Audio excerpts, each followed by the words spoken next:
आज हम बॉलीवुड की चकाचौंध भरी दुनिया से आई एक ऐसी खबर पर बात करने जा रहे हैं जिसने इंडस्ट्री और फैंस मतलब दोनों को ही चौंका दिया है। ये मामला जुड़ा है 90s के दशक के सुपरस्टार गोविंदा और उनकी पत्नी सुनीता आहूजा से। हमारे पास जो जानकारी है वो असल में गोविंदा और सुनीता का तलाक ड्रामा शीर्षक वाले एक लेख से ली गई है और ये लेख इस पूरे मामले की परतें खोलने की कोशिश करता है। हाँ, माहौल वाकई गर्म है जैसा आपने कहा। जिस जोड़ी को अक्सर बॉलीवुड की आप कह सकते हैं मजबूत और टिकाऊ जोड़ियों में गिना जाता था, वहां से तलाक की अर्जी की खबर आना और वो भी इतने गंभीर इल्जामों के साथ, ये तो मतलब किसी धमाके से कम नहीं है। बिल्कुल, लेख इसे बिग बॉम्ब कह रहा है और शायद ये शब्द स्थिति की गंभीरता को सही तरीके से दिखाता भी है। तो चलिए इस लेख के आईने में देखते हैं कि क्या दावे किए जा रहे हैं, इन दावों का आधार क्या बताया जा रहा है और इसका असर गोविंदा की छवि और उनके परिवार पर क्या पड़ सकता है। निश्चित रूप से हमारा मकसद यहाँ यही है कि इस लेख में जो तथ्य और दावे हैं उन्हें सामने रखें। मतलब क्या घटनाक्रम सामने आया है, सुनीता आहूजा की तरफ से क्या कहा गया है और इस पर जो शुरुआती प्रतिक्रियाएं हैं वो किस तरह की हैं, जैसा कि लेख में बताया गया है। ये देखना भी मतलब अहम होगा कि लेख किस तरह से एक पब्लिक फिगर की निजी जिंदगी के इस मुश्किल दौर को पेश करता है और समाज में इस पर कैसी बहस शुरू हो सकती है, तो फिर शुरुआत करते हैं सबसे बड़ी खबर से। लेख के अनुसार सुनीता आहूजा ने मुंबई की फैमिली कोर्ट में गोविंदा के खिलाफ तलाक का केस फाइल कर दिया है। ये कदम अपने आप में बहुत बड़ा है क्योंकि गोविंदा की इमेज हमेशा से एक हीरो नंबर 1 वाली रही है।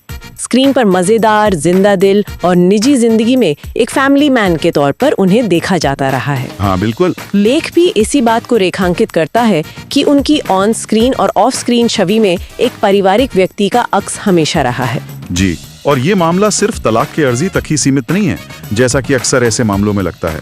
लेख बहुत साफ तौर पर बताता है कि सुनीता आहूजा ने गोविंदा पर बेहद गंभीर आरोप लगाए हैं। इनमें मुख्य रूप से 3 बातों का जिक्र है।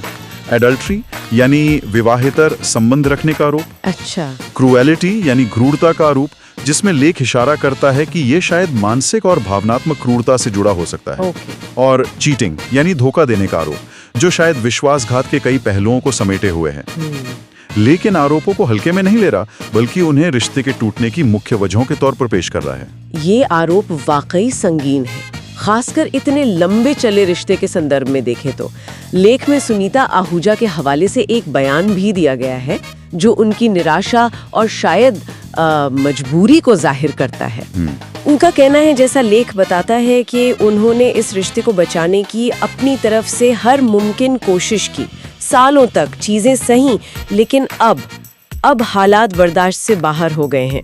जी, लेख में उनके शब्दों को कोट किया गया है, अब पानी सर के ऊपर चढ़ गया है। ये वाक्य अपने आप में बहुत वजन रखता है ना? बिल्कुल। ये वाक्य इशारा करता है कि ये कोई अचानक लिया गया फैसला नहीं है, बल्कि ये लंबे समय से चली आ रही समस्याओं का नतीजा हो सकता है। हाँ। लेख इस बात पर भी ध्यान दिलाता है कि कैसे बाहर से सब कुछ ठीक दिखने वाले इस रिश्ते के अंदर शायद गहरा दर्द और तनाव छुपा हुआ था। लेख ने इसे बयान करने के लिए एक मार्मिक उपमा का इस्तेमाल किया है। घर के अंदर चल रही एक silent film of pain. Silent film of pain. हाँ, ये बताता है कि शायद बाहर हंसी खुशी का माहौल था, पर अंदर खामोशी से बहुत कुछ सहा जा रहा था। और यही बात इस पूरे मामले को और ज्यादा चौंकाने वाला बनाती है। गोविंदा की सार्वजनिक छवि, उनकी फिल्में, उनके गाने, उनका डांस, अवार्ड शो में उनकी मौजूदगी, रियलिटी शो में जज के तौर पर उनका मजाकिया अंदाज, ये सब एक खुश मिजाज और बेफिक्र इंसान की तस्वीर पेश करते हैं। सही कहा। लेख इसी विरोधाभास पर उंगली रखता है कि कैसे पर्दे का हीरो नंबर 1 और घर के अंदर का कथित माहौल, जैसा कि इन आरोपों से लगता है, 2 बिल्कुल अलग कहानियां बयान कर रहे हैं। बिल्कुल। लेख विश्लेषण करता है कि गोविंदा की सफलता का एक बड़ा हिस्सा उनकी इसी आम आदमी के हीरो वाली छवि से आया है, जो दर्शकों को अपने जैसा लगता है। का तर्क, जैसा लेख प्रस्तुत करता है, यह है कि कोई भी महिला, खासकर जिसने इतना लंबा वक्त साथ बिताया हो और जिसके बच्चे भी हों, वो अपना घर और अपनी जिंदगी इस तरह दांव पर लगाने का फैसला बहुत सोच समझकर और शायद बहुत मजबूर होकर ही लेती है। सही बात है। वो सुनीता के बयान पानी सर के ऊपर चढ़ गया है को उनकी पीड़ा का सबूत मान रहे हैं। वहीं दूसरी तरफ गोविंदा के कट्टर समर्थक हैं। लेख बताता है कि ये फैंस गोविंदा की फैमिली मैन वाली छवि और उनके अब तक के सार्वजनिक व्यवहार को आधार बनाकर इन आरोपों को खारिज कर रहे हैं। जी। उनका कहना है कि गोविंदा जैसा इंसान जो हमेशा अपनी माँ, अपनी पत्नी, अपने बच्चों के प्रति समर्पित दिखा है, वो ऐसा कर ही नहीं सकता। हाँ, ये तर्क भी दिया जा रहा है। कुछ लोग इसे इंडस्ट्री की अंदरूनी राजनीति या गोविंदा की वापसी को रोकने की साजिश के तौर पे भी देख रहे हैं। लेख में कुछ फैन कमेंट्स का हवाला भी दिया गया है। ये सेलिब्रिटी से जुड़े संवेदनशील मामलों में एक आम पैटर्न है। असल में लोगों की राय अक्सर उनकी पहले से बनी हुई धारणाओं और उस सेलिब्रिटी के प्रति उनके भावनात्मक जुड़ाव पर आधारित होती है। हाँ, ये तो होता है। लेख इस बात का भी जिक्र करता है कि बॉलीवुड गॉसिप का एक लंबा इतिहास रहा है, जहाँ कई बार सनसनीखेज खबरें बाद में गलत या तोड़ मरोड़ कर पेश की हुई साबित हुई हैं। बिल्कुल। लेकिन लेख ये भी साफ तौर पर कहता है कि आरोपों की गंभीरता और केस फाइल होने की पुष्टि इस मामले को महज अफवाह से ज्यादा बनाती है।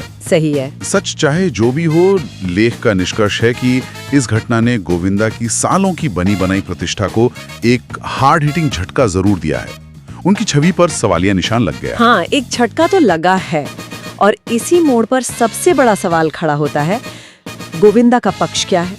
वो इन आरोपों पर क्या कहेंगे?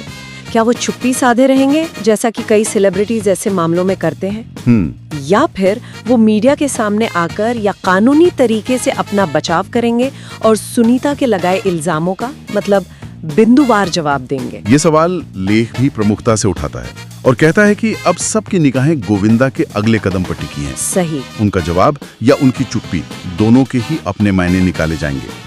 अगर वो चुप रहते हैं तो कुछ लोग इसे आरोपों की मौन स्वीकृति मान सकते हैं। अगर वो बोलते हैं तो वो क्या कहते हैं, किस तरह से कहते हैं और क्या सबूत पेश करते हैं, ये इस कहानी की दिशा तय करेगा। बिल्कुल। देखिए भी अंदाजा लगाता है कि शायद वो कानूनी प्रक्रिया पूरी होने तक सार्वजनिक बयान देने से बचे। हो सकता है। लेकिन फिलहाल लेख के अनुसार इस पूरे डिवोर्स ड्रामा ने एक बात तो शीशे की तरह साफ कर दी है कि इस परफेक्ट दिखने वाली जोड़ी के घर में लंबे समय से उथल पुथल मची हुई थी। लेख ने उनके घर के माहौल को जीरो पीस जोन कहा है, जो अपने आप में स्थिति की भयावहता को दर्शाता है। जीरो पीस जोन, ये शब्द सुनकर ही अंदाजा लगाया जा सकता है कि अंदरूनी हालात कितने तनावपूर्ण रहे होंगे।